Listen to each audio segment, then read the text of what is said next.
Assalamualaikum warahmatullahi wabarakatuh. Adapun pada kesempatan malam ini, insyaallah saya akan ngaji murojaah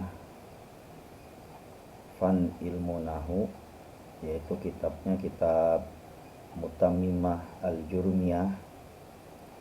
Insyaallah mudah-mudahan dengan wasilah ngaji Fan Ilmu Nahu ini dapat bermanfaat khusus dari pribadi saya, umumnya yang mendengarkannya.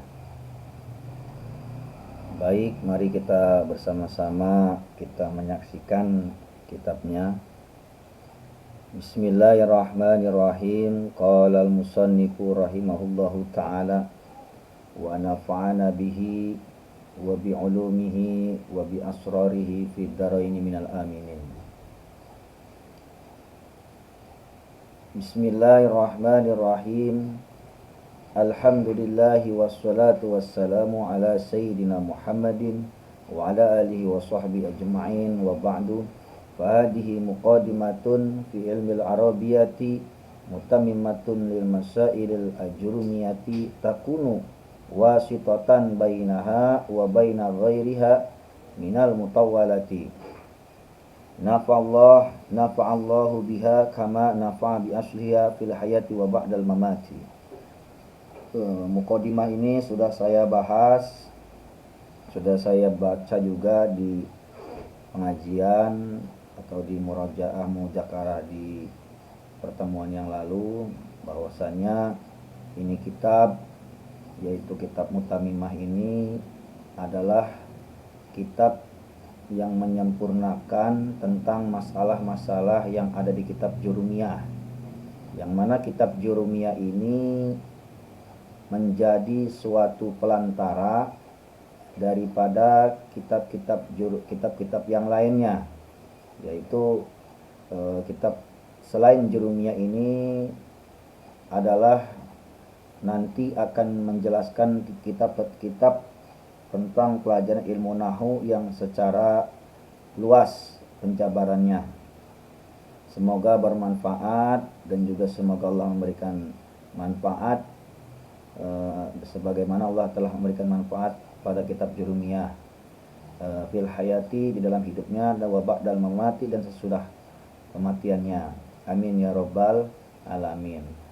Yang mana kitab Mutammimah ini menurut Fan Ilmu Nahu yaitu levelnya level menengah. Kalau kitab Jurumiyah kan dasarnya, tapi kalau kitab Mutammimah ini adalah sekelas ilmu nahu yang level menengah. Maka mari kita sama-sama mengkaji, mengulang kembali pelajaran ilmu nahu. Mudah-mudahan dapat bermanfaat dan dapat kebarokahannya. Baik, mari kita baca al-kalamu wa ma yuta'alafu minhu.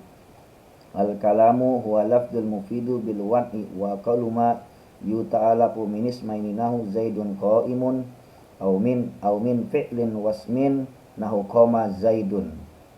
Itu udah sampai sini dulu. Mari kita lihat ininya secara globalnya, secara penjelasannya nih.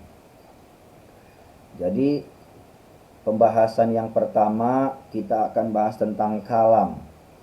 Apa sih yang dimaksud dengan kalam? Kalam ini yaitu lafdul murakabul mufidu bil wad'i.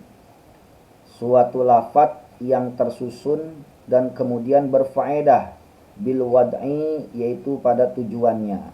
Nah, yang dimaksud dengan kalam ini adalah suatu lafaz yang mana lafaznya itu tersusun, kemudian dia berfaedah dan ada tujuannya, gitu ucapannya itu.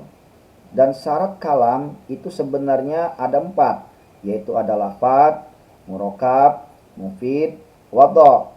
Yang namanya lafaz yaitu adalah as-sautul mustamilu ala ba'dil hurufil ijaiyati, yang artinya suara yang meliputi pada sebagian huruf-huruf ijaiyah. Contoh seperti lafaz zaidun. Nah, lafaz zaidun ini disebut dengan lafaz. Kenapa dikatakan lafaz? Karena ada sebagian huruf hijaiyah. Ya, sebagian huruf hijaiyah. Mana huruf hijaiyahnya? Yaitu satu za, kedua ya, ketiga dal. Nah, lafaz Zaidun ini adalah disebut dengan lafaz gitu.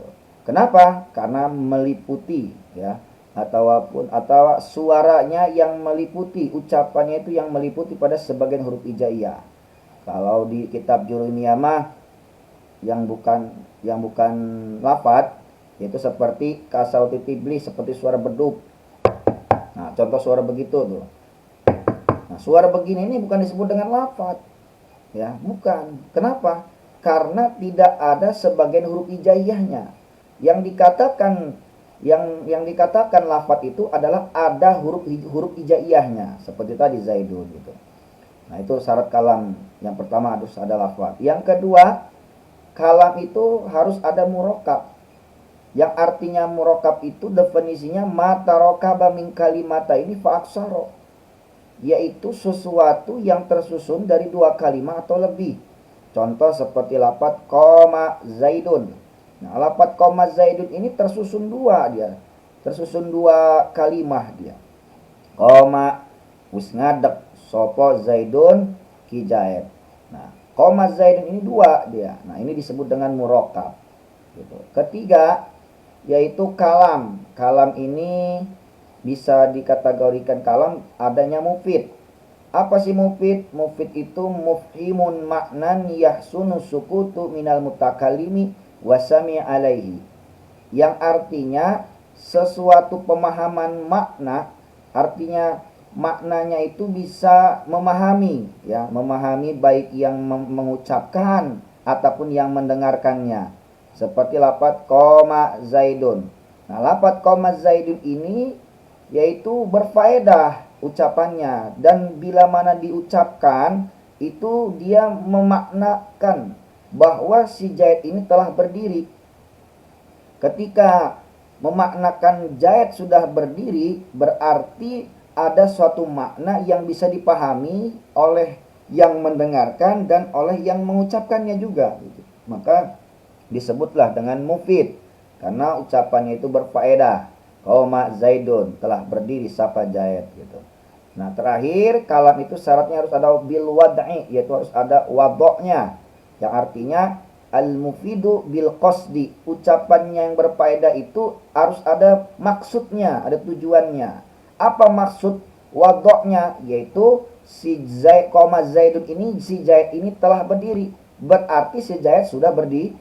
Nah, itulah disebut dengan wadok. Itu ucapan itu berfaedah tapi ada tujuannya.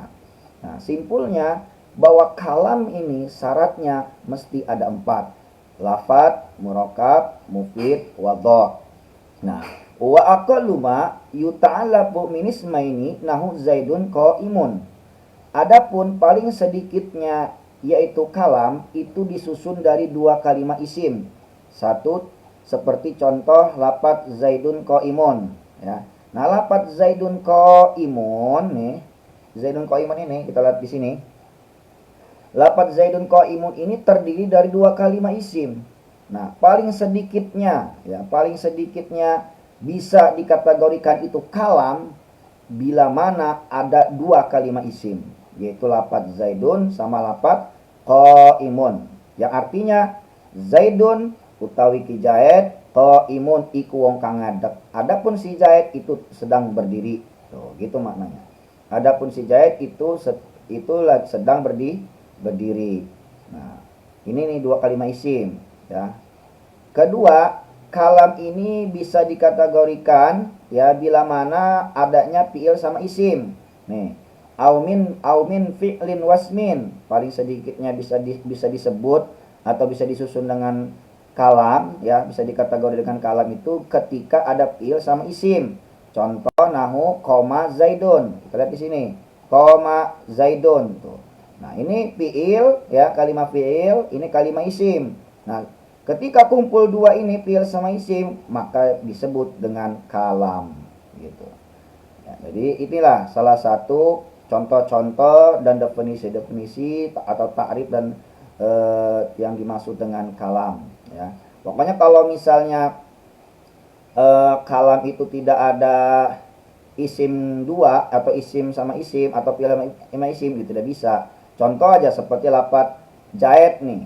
Nah, bila mana lafaz jahit ini tidak ada isimnya lagi, tambahan isimnya lagi, atau tidak ada tambahan fiilnya lagi, maka tidak disebut dengan kalam. Alias kalau misalnya kalam ini hanya dengan lafaz doang, hanya lafaz doang, ini tidak bisa disebut dengan kalam kalau lafaz mah. Mesti kalam itu minimal dua, isim tambah isim, fiil tambah isim, seperti itu. Nah, terkait tentang kalam, nanti ada yang ada juga tambahannya yaitu tentang kalim. Nah, kalau kalimah di kitab Alfiyah mah yaitu ketika ada kumpulnya adanya isim fiil huruf. Ya, kalau kalim itu ketika ada kumpul tiga isim fiil huruf itu disebut dengan kalim. Kalau kali gitu ya. Nanti penjabarannya di kitab Alfiyah itu mah. Tapi kita bahas dulu di sini yang pokoknya aja dulu kalam sama kalimah. Ya, kalau kalim tadi itu ketika kumpul isim fiil huruf itu disebut dengan kalim, ya kan? Kalau kalama itu bisa disebut dengan kalam ketika kumpul lafadz murakkab mufid wadho, minimal ada dua isim, minimal ada fi'il sama isim, nah itu disebut dengan kalam. Nah, sekarang kita lari ke pembahasan kalimah. Wal kalimatu, adapun kalimah yaitu qaulun mufradun. Artinya satu ucapan yang tunggal, ya. Artinya satu ucapan yang tunggal alias kalimat ini menunjukkan satu makna yang makna tersebut tunggal, yaitu satu orang gitu. Seperti lafaz Zaidun nih. Lafaz Zaidun ini disebut dengan kalimah. Mengapa disebut kalimah? Karena satu ucapannya atau satu maknanya yang tunggal, yang menunjukkan satu orang. Nah, disebut dengan Zaid. Nah, Zaid ini Zaid, Jahaba, fi. Nah, ini salah satu contoh kalimah. Zaidun, Jahaba, fi. Nah, ini salah satu tiga contoh yang Zaid, Jahaba, fi ini adalah disebut dengan kalimah. Kenapa? Karena qaulun mufradun, ucapan yang tunggal, ya, yang mempunyai makna satu gitu. Artinya hanya satu kalimah gitu. Nah, sedangkan kalimah wahya ismun wa fi'lun wa harfun. Adapun kalimah itu terbagi tiga, ya, isim, fi'il, huruf. Ya, tidak lebih tidak kurang. Hanya tiga isi kalimah mah. Ingat, kalimah itu cuman ada tiga. Ya, cuman ada tiga, isim, fi'il, huruf.